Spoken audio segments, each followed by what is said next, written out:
अस्सलाम वालेकुम। आज हम मॉड्यूल 28 से शुरू करेंगे। तो मॉड्यूल 28 में हमारा टॉपिक है truncation error in floating point notation. तो फ्लोटिंग पॉइंट जो नोटेशन थी वो हमने मॉड्यूल 27 में कवर की है। अगर आप ने मॉड्यूल 27 नहीं देखा तो मॉड्यूल 28 आपको समझ नहीं आएगा। मॉड्यूल 27 को आप पहले रीड कर लें, उसके बाद आपको ये एरर समझ आएंगे। तो चलें जी ट्रंकेशन एरर की तरफ जाते हैं। तो ट्रंकेशन एरर कौन सी एरर्स होती हैं? मैथ के स्टूडेंट को तो पता होगा कि ट्रंकेशन एरर्स कौन सी होती हैं। ये एरर्स ऐसी एरर्स होती हैं जैसे हम कोई वर्ड्स लिखते हैं इशारे के बाद, और हम 3 या 4 डिजिट तक उसको कंसिडर करते हैं, उसके आगे हम उसको इग्नोर कर देते हैं कि ठीक है हमारा जवाब यहाँ तक ठीक है। लेकिन उसके बाद जो हम इग्नोर कर देते हैं अगली वैल्यू को, उसकी वजह से जो हमारे आंसर में एरर आता है उसको हम ट्रंकेशन एरर कहते हैं। तो यहाँ इसको मज़ीद तफसील में बताया गया कि इसको कैसे ख़त्म किया जा सकता है, और इस मॉड्यूल में जस्ट इतना ही बताया गया है कि ये एरर्स कैसे आती हैं। तो इसके लिए यहाँ एक एग्जांपल दी गई है। हमारे पास है 0 1 1 0 1 0 1 0। तो इसमें इन्होंने क्या रिप्रेजेंट किया गया है, यहाँ पे हमारे पास ये रिप्रेजेंट कर रहा है 2 की पावर 1/2। ठीक है, ये हमें मीन्स 10.10 रिप्रेजेंट कर रहा है, लेकिन हमें यहाँ पे रिप्रेजेंट क्या करना था? हमें रिप्रेजेंट करना था 10.101। जो लास्ट वाला 1 था वो हमने इग्नोर कर दिया। इस एग्जाम्पल में आपको मज़ीद समझ आ जाएगा। यहाँ पे हमारे पास जो क्वेश्चन है, हमने रिप्रेजेंट करना है 2 की पावर 5/8 को रिप्रेजेंट करना है बाइनरी सिस्टम में। तो इसको अगर बाइनरी सिस्टम में कन्वर्ट करें तो हमारे पास आंसर आता है 10.101। लेकिन हमारे पास जो सिस्टम है इनकोडिंग 2 वाला, उसमें हम क्या करते हैं, हमारे पास जो मिनटीज़र होते हैं उसमें जस्ट हम 4 वैल्यू काउंट करते हैं। तो इसमें अगर 4 वैल्यू काउंट करें तो हमारे पास आएगा 1010, और जो लास्ट वाला बिट है वो हमारे पास लास्ट हो जाएगा, वो हम उसको इग्नोर कर देंगे। और इसकी वजह से जब दोबारा हम इसको कन्वर्ट करेंगे डेसिमल में तो हमारे पास थोड़ा सा मुख्तलिफ जवाब आएगा। तो इस एरर को हम ट्रंकेशन एरर कहते हैं। और उसके बाद ये क्या कहते हैं जी, primitive method of handling truncation error. तो इन एरर को कैसे कम किया जा सकता है? तो हमने यहाँ तक जो पढ़ा है, हम कितने बिट्स इस्तेमाल करें? हम 8 बिट्स इस्तेमाल कर रहे हैं। लेकिन इनको ख़त्म करने का एक और तरीका क्या है कि जी आजकल के जो कंप्यूटर हैं वो 32 बिट्स यूज़ कर रहे हैं। ठीक है, तो 32 बिट्स में ट्रंकेशन एरर आने का चांस बहुत कम हो जाता है। आता है उनमें भी, देखें आगे पास जो इशारे के बाद अगर 32 अगर आप कंसिडर करें 28 इशारे के बाद वर्ड्स आ रहे हैं, उसके बाद भी अगर कोई वर्ड्स आ रहे हैं, अगर आपने उनको निगलेक्ट किया तो वो भी एरर उनकी वजह से आएगा, लेकिन बहुत कम आएगा। इसकी वजह से आजकल के जो कंप्यूटर हैं वो 32 बिट्स यूज़ करते हैं। उसके बाद यहाँ भी कुछ स्टेप बताए गए हैं जी, ट्रंकेशन एरर को कैसे हल किया जा सकता है। तो इनमें सबसे पहले ये बताया गया कि 2 की पावर 1/2 प्लस 1/8 प्लस 1/8 को सबसे पहले हम अगर 2/8 की पावर 1/2 प्लस 1/8 को ऐड अप करके रिप्रेजेंट करेंगे तो हमारे पास ट्रंकेशन एरर आने के ज़्यादा चांस है। तो इसकी वजह से हम क्या करते हैं, 1/8 प्लस 1/8 को पहले ऐड करते हैं, देन 2 की पावर 1/2 को उसमें ऐड करते हैं। तो यहाँ पे हमारे पास ट्रंकेशन एरर आने के चांस कम है। अच्छा, ये आगे मॉड्यूल 29 शुरू हो रहा है। तो मॉड्यूल 29 में हमारे पास टॉपिक है डेटा कंपैरिजन, जेनेरिक टेक्निक्स। तो इसमें यहाँ पे ये चीज़ बताई जा रही है कि डेटा हमारे पास जो आता है उसको हम कैसे कंप्रेस कर सकते हैं। ठीक है, हमारे पास जो डेटा होता है वो बहुत ज़्यादा हाई डेफिनेशन में एचडी जो डेटा होता है उसको भी हम कंप्रेस करते हैं। इसके अलावा जो हमें ज़्यादा चीज़ होती है, ज़्यादा एमबीज़ की चीज़, उसको भी हम कम एमबीज़ में कंप्रेस करके स्टोर करते हैं। तो इसमें 2 मेथड हैं सर, तो उन दोनों के आपने नाम याद रख लेने हैं। एक मेथड है लॉसलेस और दूसरा मेथड है लॉसी मेथड। लॉसलेस जैसे कि नाम से ज़ाहिर है इसमें हमारे पास जो डेटा होता है वो ज़ाया नहीं होता, वो same to same as it रहता है, ठीक है। और जो लासी मेथड है उसमें हमारा जो डेटा है वो सेम ओरिजिनल नहीं रहता, उसमें हमारा कुछ लॉस हो जाता है, ठीक है। तो इसको मज़ीद आगे तफसील से पढ़ते हैं। तो इसकी जो टेक्निक है, ठीक है, टेक्निक लॉसलेस मेथड की एक टेक्निक है फ्रीक्वेंसी डिपेंडेंट इनकोडिंग। तो इसमें कुछ इनकोडिंग हम कर देते हैं, उसकी मदद से हमारा जो डेटा है वो कम हो जाता है। इस एक और इसका मेथड है हफमैन कोड्स। तो ये क्या करते हैं, ये दोनों मेथड कुछ कोड्स बना लेते हैं, ठीक है। उन कोड्स की मदद से फिर उस डेटा को कम कर लेते हैं, उसके साइज़ को कम कर लेते हैं, लेकिन ओरिजिनल डेटा जो है उस पर फ़र्क नहीं पड़ता। और जो हमारे लॉसी मेथड होते हैं उसमें हम क्या करते हैं, उसमें हम उसकी क्वालिटी को कम कर देते हैं, ठीक है। उसकी वीडियो की क्वालिटी, उसकी इमेज की क्वालिटी या उसकी ऑडियो की क्वालिटी, इन तीनों चीज़ों को हम कम कर देते हैं। फिर हमारे पास जो डेटा बचता है वो हमें कम डेफिनेशन में बचता है, तो उसको स्टोर करने के लिए हमें थोड़ी स्पेस चाहिए होगी। तो इस किस्म में तो आगे इसमें यहाँ एक और टेक्निक यहाँ पे बताई गई है जो लॉसलेस मेथड है। तो लॉसलेस मेथड में यहाँ पे इसने एक एग्जांपल के थ्रू बताया गया है कि अगर हमारे पास एक डेटा है, यहाँ पे एक एग्जांपल है, हमारे पास एक डेटा है X Y X X Y X X Y X X Y X, ठीक है। तो इस डेटा को जब हम स्टोर करेंगे, अगर सेम एज इट स्टोर करेंगे तो हमारे पास इसको ज़्यादा वैल्यू की ज़रूरत में स्टोर करना पड़ेगा, ठीक है। अगर इसको हम ऐसे स्टोर कर लें एक्स वाई एक्स, ठीक है, इसको कोड करके हमने स्टोर कर लिया, फिर आगे स्पेस देते हैं, फिर आगे एक्स वाई एक्स की जगह हम क्या करते हैं, जो हमारा पहला कोड है, ठीक है, हम वहाँ पे ये चीज़ बता देते हैं कि जो हमने पहला कोड क्रिएट किया है उसकी कॉपी है, ठीक है। यहाँ पे आप फर्ज करें एक्स वाई एक्स की जगह हमने 1 to 1 सेव कर लिया, ठीक है। तो एक्स वाई एक्स की जगह हम 1 to 1 कंसिडर कर लेते हैं, तो आगे एक्स वाई एक्स की जगह पूरा कोड सेव करने की बजाय हम 1 to 1 सेव कर देंगे। इस तरह कोड रिपीट होते जाएंगे और उनको हम सेव करते जाएंगे, तो हमारे पास हमें स्पेस कम ज़रूरत होगी। उसके बाद मॉड्यूल 13 में बताया कि जी हमारे पास जो होती हैं इमेज, उनको कैसे कंप्रेस किया जाता है। तो आप ये GIF के नाम से बखूबी वाकिफ़ होंगे। तो GIF बेसिकली क्या चीज़ है कि ये ग्राफिक इंटरचेंज फार्मेट है, ठीक है।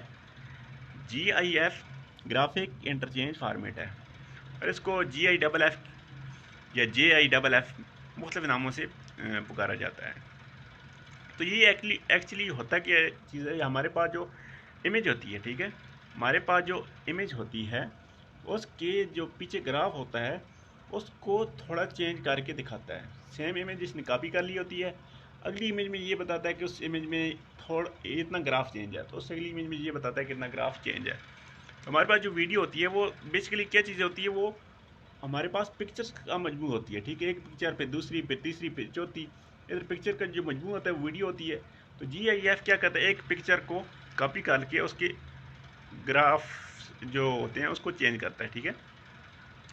तो यहाँ पे एक और चीज़ बताइए कि GIF जो है वो लाजी कंपैरिजन सिस्टम है, इसमें हमारा डेटा लॉस हो जाता है। एक और यहाँ पे सिस्टम इंट्रोड्यूस कराया गया है JPEG, JPEG इसको भी पढ़ते हैं, ठीक है। तो इसका मुखफ़िफ़ क्या है, JPEG का जॉइंट फोटोग्राफिक एक्सपर्ट ग्रुप, ठीक है। तो ये ISO की मदद से यहाँ पे एक डिज़ाइन किया गया था।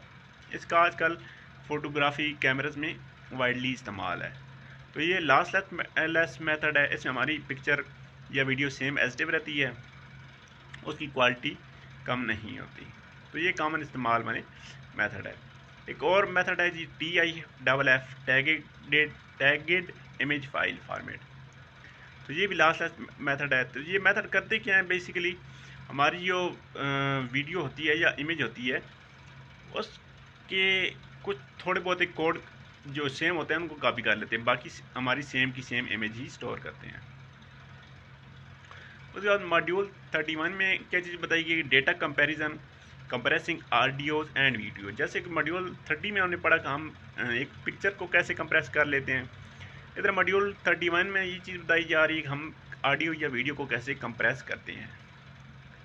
इसके लिए आपने एमपैक एक काफ़ी जगह वीडियो में, कंप्यूटर की वीडियो में ये चीज़ लिखी होती है, तो इसको आपने पढ़ा होगा। तो ये क्या चीज़ है, मोशन पिक्चर एक्सपर्ट ग्रुप, ये भी ISO की लीडरशिप में बनाया गया था। तो एमपैक करता क्या है कि हाई डेफिनेशन की जो होती हैं वीडियो हमारे पास, उनको इनकोड करता है, ठीक है। उनको इनकोड करके उनमें से जो डेटा होता है उसको ज़ाया नहीं करता, लेकिन जैसे उसके जो कोड होते हैं उनको कॉपी करके इस तरह फॉर्मेट में लिखता है कि हमें वो video same to same original ही नज़र आती है, लेकिन उसमें होता क्या है कि हमारी जो वीडियो होती है उसके ग्राफ चेंज होते हैं, वो एक कोड को दूसरी कोड की जरूरत में कॉपी किया गया होता है। तो ये जो एमपैक है ये वीडियो कंप्रेस का एक मेथड है। इसमें फ्रेम को कॉपी किया जाता है, ठीक है। फ्रेम को कॉपी करके अगली वीडियोस में ये दिखाया जाता है कि हमारा फ्रेम में कितनी चेंजेस आई हैं। इस तरह MP3 आपने MP3 से आप वाकिफ़ होंगे। MP3 क्या चीज़ है, ये ऑडियो होती है, ठीक है। तो ये ऑडियो कंप्रेसिंग का एक तरीका है, ऑडियो कंप्रेसिंग का एक तरीका MP3 है। तो इसको बेसिकली MP3 शॉर्ट फॉर्म है MPEG लेयर 3 की। ये क्या चीज़ करती है, ये हमारी जो ऑडियो होती है उसको कंप्रेस करती है। तो यहाँ पे बताया गया है जी 128 मेगाबाइट्स में आप क्या करते हैं, 400 गाने सेव कर सकते हैं MP3 की शक्ल में। और उसके बाद ये मॉड्यूल 32 से हमारे पास डेटा मैनिपुलेशन का टॉपिक शुरू हुआ है। सबसे पहले है जी CPU, सेंट्रल प्रोसेसिंग यूनिट। तो CPU को यहाँ पे जस्ट इंट्रोडक्शन दिया गया है। CPU के 3 पार्ट्स होते हैं। 3 पार्ट्स कौन कौन से होते हैं, ये एक अर्थमेटिक और लॉजिक यूनिट होता है, एक कंट्रोल यूनिट होता है, और एक रजिस्टर्स प्लस मेमोरी होती है। तो उन दोनों के दरमियान कनेक्शन के लिए हमारे पास बसेस इस्तेमाल होती हैं। और अर्थमेटिक और लॉजिक यूनिट का काम क्या होता है जी, जो हमारे पास एडिशन है, सब्ट्रैक्शन है, मल्टीप्लिकेशन, डिवीजन या इस किस्म के जो काम है वो अर्थमेटिक या लॉजिक यूनिट करता है। कंट्रोल ग्रुप क्या करता है, ये जस्ट कमांड देता है कि आप ये काम करें, ठीक है। अर्थमेटिक यूनिट को भी ये कमांड देता है और रजिस्टर को भी ये कमांड देता है, मेन मेमोरी में से जो चीज़ उठा के लानी है ये जस्ट कमांड देता है। और रजिस्टर, इसके बेसिकली आप ये समझ लें कि आपके पास जो रैम होती है, रैंडम एक्सेस मेमोरी, वो ये रजिस्टर होते हैं, और जो रोम होती है, रीड ओनली मेमोरी, वो आपकी मेन मेमोरी होती है।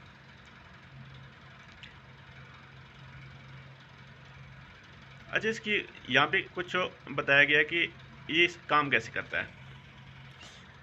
यहाँ पे एक एग्जांपल है जी, आपने 2 नंबर को यहाँ पे ऐड करना है, ठीक है। Adding value store in memory, जो आपके पास पहले कंप्यूटर में मौजूद है और आपने 2 को ऐड करना है। तो स्टेप 1 में क्या करेगा, ये जो आपकी मेमोरी है, मेन मेमोरी, ठीक है, इस मेन मेमोरी से जो आपने पहले वाली वैल्यू दी है उसको उठा के रजिस्टर में ले आएगा। सेकंड स्टेप में क्या करेगा, जो आपने सेकंड वैल्यू दी है उसको मेमोरी से उठा के रजिस्टर में ले आएगा। थर्ड स्टेप में क्या करेगा, उन दोनों को ऐड करेगा, ठीक है, उन दोनों को ऐड करेगा और उन दोनों को रजिस्टर में सेव करेगा, ठीक है। स्टेप 4 में क्या करेगा, उस रजिस्टर से उठा के उसको मेमोरी में स्टोर कर देगा और 5th स्टेप में उसको स्टॉप कर देगा। उसके बाद मॉड्यूल 33 में स्टोर्ड प्रोग्राम के बारे में बताया गया है कि जो प्रोग्राम हमारे पास कंप्यूटर में ऑलरेडी स्टोर होते हैं उनके बारे में बताया गया है। तो सबसे पहले क्या कहता है जी, हमारे पास जो पहले शुरू में कंप्यूटर थे उनमें क्या काम था, वो जस्ट एक मकसद के लिए बनाए जाते थे, ठीक है। एक कंप्यूटर हमारे पास होता था, जस्ट वो एडिशन कर सकता था, वो सब्सट्रैक्शन या मल्टीप्लिकेशन नहीं कर सकता था। जो दूसरा हमारे पास कंप्यूटर होता था डिवीजन के लिए, वो कुछ और काम नहीं कर सकता था। उनमें जस्ट एक ही काम के लिए बनाए जाते थे, तो उन्हें फ्लेक्सिबिलिटी नहीं थी। उसके बाद ब्रेक थ्रू किसने दिया, जॉन वॉन न्यूमैन, इसने ब्रेक थ्रू दिया। इसने क्या किया, उस मेमोरी के अलावा आपके जो रजिस्टर का हिस्सा है वो भी CPU में लगा दिया। तो आपके अब जो प्रोग्राम होते हैं वो मेन मेमोरी स्टोर होते हैं। जब उनको रन किया जाता है तो वहाँ मेन मेमोरी से उनको कॉपी करके रजिस्टर में उठा के ले आते हैं। ठीक है, रजिस्टर में हम उनको इस्तेमाल करते हैं। जैसे कोई दूसरा प्रोग्राम हमें ज़रूरत होता है तो वो हम मेन मेमोरी से कॉपी कर लेते हैं। उसके बाद जी data manipulation, CPU arithmetic philosophies. तो यहाँ भी क्या कहता है, जो हमारे पास स्टोर्ड प्रोग्राम होते हैं CPU में, वो उनको कैसे इस्तेमाल किया जाता है। तो यहाँ भी बताया कि the collection of instruction along with encoding system is called the machine language. जो हमारे पास हदायत का मजमूआ होता है कोडिंग की शक्ल में, उसको हम मशीन लैंग्वेज कहते हैं। An instruction expressed in language is called machine level instruction और मोर कॉमनली मशीन इंस्ट्रक्शन। उसको हम क्या कहते हैं, जो हमारे पास जो प्रोग्राम होता है जिसमें कंप्यूटर को ये बताया जाता है कि आपने ये काम करना है और वो मेन मेमोरी स्टोर होता है, वो मशीन लैंग्वेज होती है। ठीक है, तो सबसे पहले हमारे पास इसके दो सिस्टम हैं। ठीक है, इसमें हमारे पास दो सिस्टम है, रिस्क और सिस्क। ये हमारे पास इसमें दो सिस्टम है। तो रिस्क क्या है? रिस्क है reduce instruction set of computer, RISC। ठीक है, तो ये क्या काम करता है, इसमें हमारे पास जो प्रोग्राम होता है वो फास्ट होता है और लेस एक्सपेंसिव होता है, वो महंगा नहीं होता। तो शुरू वाले कंप्यूटर में जस्ट रिस्क वाली टेक्नोलॉजी इस्तेमाल की गई थी। ठीक है, तो उसके बाद हमारे पास सिस्क आया, CISC। तो इसमें क्या है, इसमें हमारे पास एबिलिटी आ गई ज़्यादा प्रोग्राम को या कम्प्लेक्स सिस्टम को इस्तेमाल करने के लिए। तो ये हमारे पास दो किस्में हैं प्रोग्रामिंग की। ठीक है, रिस्क और सिस्क आपने याद रखना है। तो आजकल के जो कंप्यूटर हैं वो सिस्क इस्तेमाल करें, CISC, लेकिन रिस्क का भी इस्तेमाल हो रहा है। रिस्क का इस्तेमाल कहाँ पे हो रहा है? जो हमारे पास कैलकुलेटर हैं उनमें इस्तेमाल हो रहा है। जो हमारे पास छोटी मोटी मशीनें हैं एक चीज़ को दूसरी चीज़ में कन्वर्ट करने के लिए, उनमें इस्तेमाल हो रहा है, या हमारे मोबाइल्स में इस्तेमाल हो रहा है। उसके बाद ये 35 मॉड्यूल में data manipulation, machine instructions categories. इसमें है डेटा ट्रांसफ़र ग्रुप। ठीक है, data transfer group. Data transfer group consist of instruction that request the movement of data from one location to another. ठीक है, तो मेन मेमोरी से उठा के उसको रजिस्टर में लाना या रजिस्टर से मेन मेमोरी में सेव करना, उसके लिए जो कमांड दी जाती है उसको हम डेटा ट्रांसफ़र ग्रुप कहते हैं। ठीक है, a request to fill a general purpose of register with contents of memory cell is commonly referred to a load instruction. Conversely a request to transfer the contents of register to memory is called store instructions. ठीक है, इसमें अगर आप जो हमने पिछली example बताई थी उसमें क्या चीज़ थी कि हमारे पास एक नंबर के लिए वैल्यू मेन मेमोरी में मौजूद थी, दूसरी नंबर के लिए वैल्यू हमारे पास मेन मेमोरी में मौजूद थी। तो हम उन दोनों को ऐड करना था। तो उन दोनों को ऐड करने के लिए जब हमने कमांड दी तो वहाँ पे हुआ क्या कि हमारे पास जो मेन मेमोरी में जो वैल्यू थी पहले नंबर के लिए, उसको उठा के हमारे पास जो रजिस्टर्स हैं उनमें उसकी कॉपी की गई है। ठीक है, सेम ऐसे उठा के यहाँ पे नहीं लेके आए, उसको कॉपी एक उठा के हम रजिस्टर में ले आए और फिर सेकंड की वैल्यू हम उठा के रजिस्टर्स में ले आए और देन उनको कमांड के ज़रिए हमने उन पे ऑपरेशन किया और देन फिर जब हमारा जो आंसर आया उसको फिर हमने उठा के मेन मेमोरी में स्टोर करना है। तो इस डेटा को आगे पीछे जो ट्रांसफ़र करने का सिस्टम है उसको हम कहते हैं डेटा ट्रांसफ़र। उसके बाद ये 36 मॉड्यूल में डेटा मैनिपुलेशन में प्रोग्रामिंग एग्जीक्यूशन का बताया गया। ठीक है, तो प्रोग्राम हमारा जो है वो कैसे एग्जीक्यूट होता है। Machine instruction is fetched from main memory to CPU as illustrated in figure 43। तो 43 में अब देखें हमारे पास जो प्रोग्राम है वो मेन मेमोरी में स्टोर है। तो जब हमने उस प्रोग्राम को रन करना है, ठीक है, तो वो प्रोग्राम क्या होगा, वो मेन मेमोरी से हम उसको कॉपी करके हम उसको जो इंस्ट्रक्शन रजिस्टर है उसमें ले आएंगे। ठीक है, ये हमारे पास 0 1 2 से नीचे F तक हमारे पास रजिस्टर मौजूद हैं। Each instruction is closed and obeyed. और फिर क्या है, the order of instruction are stored in main memory otherwise specified by a jump. तो जहाँ से हमें ज़रूरत होती है मेन मेमोरी में जिस इंस्ट्रक्शन की या जिस प्रोग्राम की, उसको हम उठा के रजिस्टर में ले आते हैं और रजिस्टर में हम उसको मैनिपुलेट कर लेते हैं। ठीक है, यहाँ पे इस डायग्राम की मदद से बताया गया है जी। तो इंस्ट्रक्शन रजिस्टर क्या कहते हैं, holding instruction being executed now. तो रजिस्टर में वो जो हमारे पास एग्जीक्यूट जो प्रोग्राम हो रहा था वो मौजूद होता है। ठीक है, और प्रोग्राम काउंटर क्या करता है, contain the address of next instruction to be executed. वो अगली जो हमने इंस्ट्रक्शन जिसको एग्जीक्यूट करना है उसको वो तैयार करता है। ठीक है, तो मॉड्यूल 37 और यहाँ से फर्दर आगे हम नेक्स्ट वीडियो में कवर करेंगे। आज के लिए यहाँ तक काफ़ी है। तो वीडियो देखने के लिए बहुत शुक्रिया। अगर आपको समझ आई है तो काइंडली चैनल को सब्सक्राइब कर दें। थैंक यू, अल्लाह हाफ़िज़।